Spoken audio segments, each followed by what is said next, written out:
అధిక దిగుబడినిచ్చే పశుగ్రాసాల్లో హైబ్రిడ్ నేపియర్ను రారాజుగా చెబుతారు. గత 2 దశాబ్దాలుగా జరుగుతున్న పరిశోధనల్లో నేపియర్లో ఎన్నో రకాలను అభివృద్ధి చేశారు. అయితే ఇటీవలి కాలంలో అందుబాటులోకి వచ్చిన సూపర్ నేపియర్, రెడ్ నేపియర్ గ్రాసాలు పశు పోషకులకు పెద్ద వరంగా మారాయి. ఆకులో నూగు తక్కువ ఉండి ఎత్తు ఎక్కువ పెరిగే ఈ గ్రాసాలు ఎకరాకు 200 టన్నుల దిగుబడినివ్వడం విశేషం. దీంతో రైతుకు తక్కువ విస్తీర్ణంలో ఎక్కువ గ్రాసం ఉత్పత్తి చేసే అవకాశం లభించింది. పశువుల్లో పాల దిగుబడి పెరిగి రైతులు మంచి ఫలితాలు సాధిస్తున్నారు. ఈ నేపియర్ రకాల సాగు గురించి తెలియజేస్తున్నారు వెంకటరామన్నగూడెం గేదెల పరిశోధనా స్థానం సీనియర్ శాస్త్రవేత్త డాక్టర్ రవికుమార్.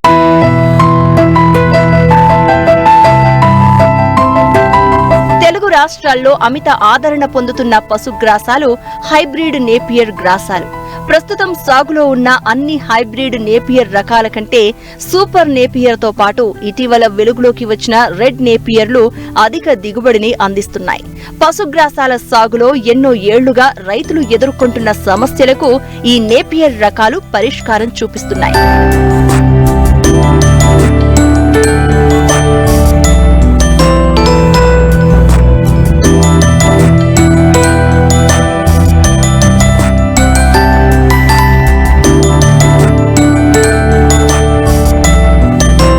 ముఖ్యంగా రెడ్ నేపియర్ రకం కాండం లావుగా మెత్తగా ఉండి ఆకు మెత్తగా ఉండడం, గడ్డిలో మాంసకృతులు అధికంగా ఉండడం, ఎత్తు 12 అడుగుల వరకు పెరగడం ఈ రకం విశిష్ట లక్షణాలు. మరిన్ని విశేషాలు వెంకటరామన్నగూడెం గేదెల పరిశోధనా స్థానం సీనియర్ శాస్త్రవేత్త డాక్టర్ రవికుమార్ ద్వారా తెలుసుకుందాం. మేలైన పశుగ్రాస వెరైటీ అది రెడ్ నేపియర్. అది హైబ్రిడ్ నేపియర్లోనే ఒక రకం. ఇది బహువార్షిక పశుగ్రాసం. ఇది బాగా ఏపుగా పెరిగి 12 అడుగుల ఎత్తు వరకు పెరిగి ఎకరానికి ఏడాదికి దాదాపు 200 మెట్రిక్ టన్నుల పచ్చిమేత ఇచ్చేటువంటి అధిక దిగుబడి గల బహువార్షిక పశుగ్రాసం. బహువార్షికాల వల్ల లాభాలు ఏంటంటే తొలి కోత 80 నుంచి 90 రోజుల్లో వస్తుంది. తర్వాతి కోతలు కేవలం 40-45 రోజుల వ్యవధిలోనే వచ్చి మనకి 5-6 ఏళ్ల పాటు ఆ భూమిని మనం దున్నటం కానీ మళ్ళీ విత్తనాలు వేసుకోవాల్సిన ఖర్చు కానీ ఇటువంటివేమీ ఉండదు సౌలభ్యం. అదే మనం ఏకవార్షికాల్లోకి వచ్చినట్టయితే మొక్కజొన్న కానీ జొన్న కానీ కోత 80 నుంచి 90 రోజుల్లో వస్తుంది. ఆ తర్వాత మళ్ళీ మనం భూమిని దున్నుకోవాల్సి ఉంటుంది, మళ్ళీ తాజాగా కొత్తగా విత్తనాలు కొనుక్కోవాల్సి ఉంటుంది. దీనివల్ల ఒక ఏడాది కాలంలో భూమి నుంచి వచ్చేటువంటి మనకి పశుగ్రాస ఉత్పత్తి అనేది ఏకవార్షికాల్లో తక్కువగా ఉంటుంది, బహువార్షికాల్లో ఎక్కువ, సగటున పెట్టుబడి తక్కువ. అంటే 1 టన్ను పచ్చిమేతకి ఏకవార్షికాల్లో పెట్టుబడితో పోలిస్తే బహువార్షికాల్లో పెట్టుబడి దాదాపుగా 60% మాత్రమే ఉంటుంది. అంటే 40% పెట్టుబడి అనేది మనకి రైతుకి ఆదా అవుతుంది. ఇప్పుడు మనం మన దగ్గర ఉన్నటువంటి ఈ రెడ్ నేపియర్లో ఉన్న విశేషం ఏంటంటే సాధారణంగా మనకి మిగతా హైబ్రిడ్ నేపియర్ జాతులన్నీ కూడా ఆకుపచ్చగా ఉంటాయి.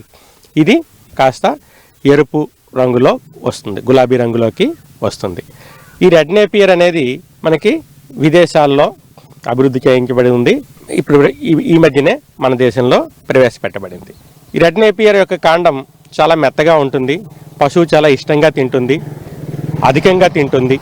అలాగే మాంసకృతుల శాతం కూడా 8 నుంచి 10% ఉంటుంది. అది కాకుండా మనకి ఈ వైటమిన్ ఏ కంటెంట్ కూడా మనకి రెడ్ నేపియర్లో కొంచెం అధికంగా ఉంటుంది. చూడడానికి కొంచెం ఆకర్షణీయంగా ఉంటుంది.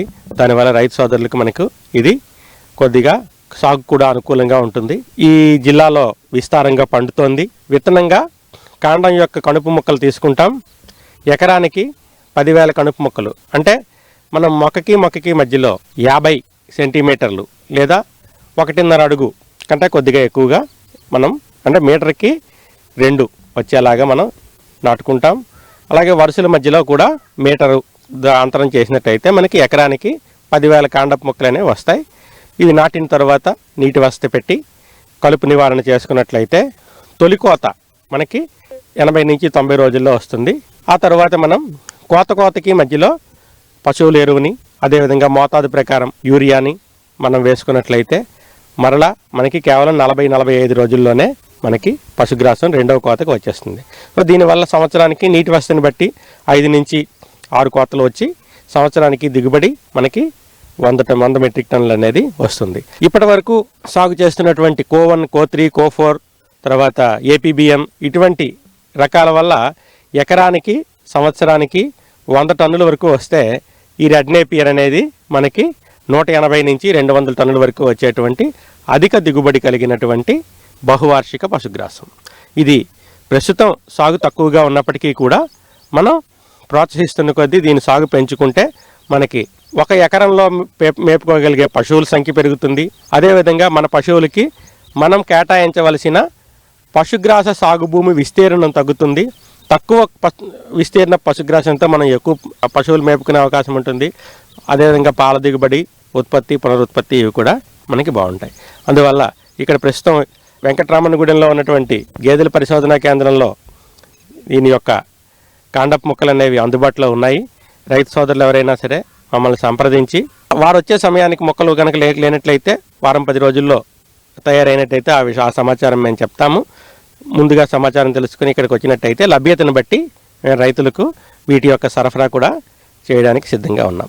దేశంలోని అనేక రాష్ట్రాల్లో అధిక విస్తీర్ణంలో సాగవుతున్న పశుగ్రాసం సూపర్ నేపియర్ ఎకరాకు 250 టన్నుల వరకు దిగుబడి రావడం, పోషక విలువలు అధికంగా ఉండడంతో పాడి పశువులు, జీవాల పోషణలో రైతులు మంచి ఫలితాలు సాధిస్తున్నారు. గతంలో 10 పాడి పశువులు, 60 జీవాలకు 2 ఎకరాల్లో పచ్చిగడ్డి సాగు చేయాల్సి వచ్చేది. కానీ సూపర్ నేపియర్ అయితే ఎకరం భూమి సరిపోతోంది.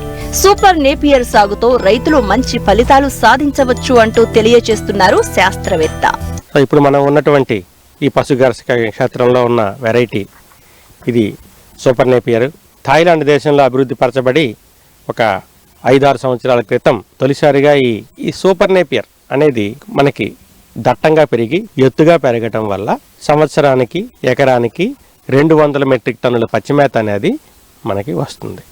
అంటే 1 ఎకరానికి సాధారణ కో1, కో2, కో3, ఏపీబిఎన్ వంటి సాధారణ రకాలకు చెందినటువంటి హైబ్రిడ్ నేపియర్ రకాలను కనుక మనం సాగు చేసినట్టయితే ఎకరానికి 7 నుంచి 8 పశువులు మనం పెంచుకోవచ్చు ఎకరా పశుగ్రాసానికి.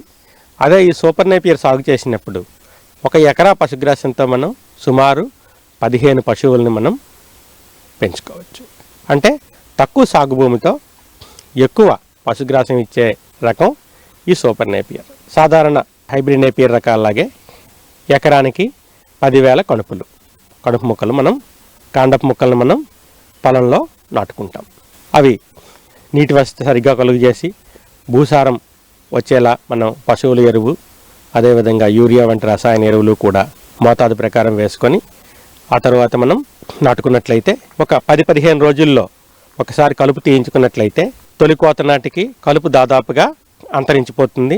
2-3 కోతలు వచ్చేసరికి మన దుబ్బుల మధ్యలో దూరం తగ్గి దుబ్బులు విస్తారంగా జరిగి నేలపైన ఎటువంటి సూర్యరశ్మి వెళ్ళకపోవడం మూలంగా దానికి అదే కలుపుని నివారింపజేస్తుంది. అంటే మనం కేవలం తొలి కోతకి ముందు మాత్రమే ఒక 2 సార్లు కలుపు తీయించుకున్నట్లయితే తరువాత కనీసం 4-5 సంవత్సరాల పాటు ఈ సూపర్ నేపియర్ పొలంలో మనం దున్నుకోవాల్సిన అవసరం కానీ కలుపు తీసుకోవాల్సిన అవసరం కానీ ఉండదు. మనం కోతకి మధ్యలో వారానికి కానీ 15 రోజులకు కానీ ఒకసారి మనం నీటి వసతి కలుగు చేసుకుంటూ ఉంటాం. ప్రతి కోత తరువాత పశువుల ఎరువు వేసుకోవాల్సి ఉంటుంది. అవసరాన్ని బట్టి తగు మోతాదులో రసాయన ఎరువులు, నత్రజని, ఫాస్ఫరస్, పొటాష్ వంటి నత్రజని ఎరువులు కనుక వేసుకున్నట్లయితే దీని యొక్క పైరు ఎదుగుదల బాగా ఉండి మనకి పచ్చిమేత అధిక మొత్తంలో అనేది వస్తుంది. ప్రస్తుతం ఆంధ్రప్రదేశ్లో అన్ని జిల్లాల్లోనే ఉంది. పశుసంవర్ధక శాఖ వారు కూడా దీనికి విస్తృత ప్రచారం కలుగజేసి రైతు సోదరులకు ఇవి కడుపు మొక్కలు అందేలా చూశారు. అయితే ఎవరికైనా కావాల్సినట్టయితే మమ్మల్ని నేరుగా సంప్రదించవచ్చు. ఇది సాగు చేసుకోవడం వల్ల మనకి ప్రధాన లాభం ఏంటంటే పశుగ్రాసం లభ్యత సంవత్సరం పొడుగునా మనకి పెరుగుతుంది. అంతేకాకుండా తక్కువ భూమితో ఎక్కువ పశువులు మేపుకోవచ్చు. పోషక పదార్థాల విషయానికి వస్తే ఇందులో 8 నుంచి 10% మాంసకృతులు ఉంటాయి. అందువల్ల మనం మాంసకృతుల పరంగా చూసినా, శక్తి పరంగా చూసినా, పచ్చిమేత పరంగా చూసినా, దిగుబడి పరంగా చూసినా ఈ సూపర్ నేపియర్ అనేది ఇప్పటి వరకు ఉన్న హైబ్రిడ్ నేపియర్ రకాలన్నిటికన్నా కూడా మేలైనది, విస్తృతంగా లభిస్తున్నది. రైతు సోదరులు ఈ వెరైటీని సాగు చేసుకోవడం ద్వారా పశుగ్రాస కొరతను అధిగమిస్తారని ఆశిస్తున్నాం.